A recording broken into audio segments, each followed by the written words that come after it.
Setiap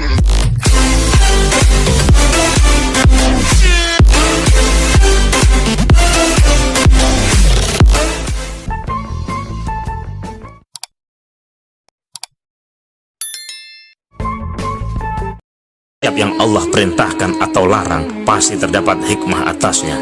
Jika Allah mengharamkan sesuatu, pasti terdapat keburukan di dalamnya.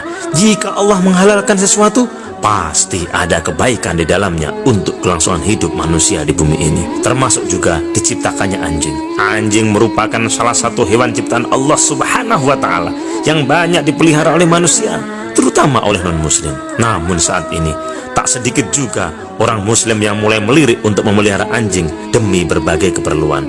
Namun, tahukah Anda bagaimana proses terciptanya anjing dan asal-usul anjing hingga menjadi hewan yang haram dan juga air liurnya dinajis? Berikut cerita tentang asal-usul anjing dan diharamkannya anjing.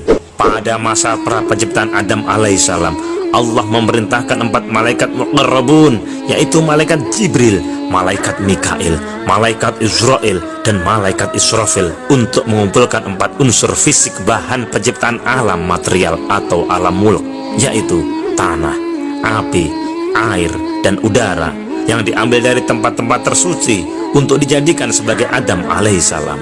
Lalu Allah membentuk adonan jasad Adam dalam posisi terlentang, masih berbentuk tanah. Pada saat ini, karena belum ditiupkan ruh kepadanya, adonan berbentuk manusia ini belum hidup. Pada masa ini, sebagaimana Adam adalah prototipe manusia, semua hewan dan tumbuhan sudah ada prototipenya pula di surga. Melihat adonan tanah ini, iblis membaca rencana Allah Subhanahu wa Ta'ala untuk menciptakan manusia. Dia demikian cemburu, dan didatangilah adonan tanah ini, dan iblis meludah kepadanya. Ludah iblis ini jatuh pada titik di mana ada pusar kita sekarang. Karena hal ini, maka marahlah Allah Subhanahu wa Ta'ala kepada iblis dan diusirnya iblis dari wilayah surga, dan iblis tertahan di muka gerbang surga. Lalu dia mencari akal bagaimana untuk memasuki surga kembali. Karenanya iblis dalam rencananya harus menghasut kuda. Ia menghasut raja burung di surga pada saat itu, yang masih berbentuk seperti burung merak tapi jauh lebih indah, minta diselundupkan ke dalam surga. Raja burung itu memanggil hewan terindah di surga saat itu, yaitu ular. Ketika itu, ular masih hewan yang sangat indah dan memiliki 4 kaki. Ular menyediakan mulutnya kepada iblis, dan masuklah ular kembali ke surga dengan iblis di dalam mulutnya, membawa iblis menemui kuda.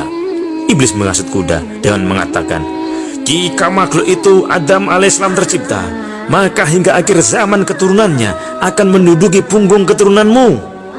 Kuda sangat marah mendengar hal ini, dan larilah ia ke adonan tanah Adam tadi untuk menginjak-injaknya. Tapi pada saat kuda mendekat, Allah Subhanahu wa Ta'ala mengambil secuil tanah pada bagian terkena ludah iblis tadi, dan dari tanah yang terkena ludah iblis tadi dijadikanlah seekor anjing.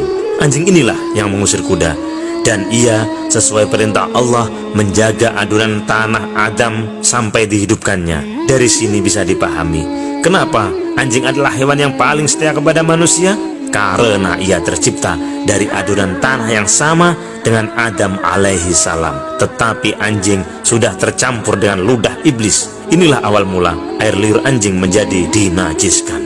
Demikian pula ular dikutuk membawa mulut yang beracun, karena menyediakan mulutnya sebagai tempat iblis menyelundup. Ia pun dikutuk dengan dibuang ke4 kakinya menjadi melata dan lambat, dan dihilangkan predikatnya sebagai hewan terindah di surga yang pernah diciptakan oleh Allah Subhanahu wa Ta'ala. Wallahu a'lam bishawab. Wallahul muwaffiq ila aqwamit thoriq. Wassalamualaikum warahmatullahi wabarakatuh.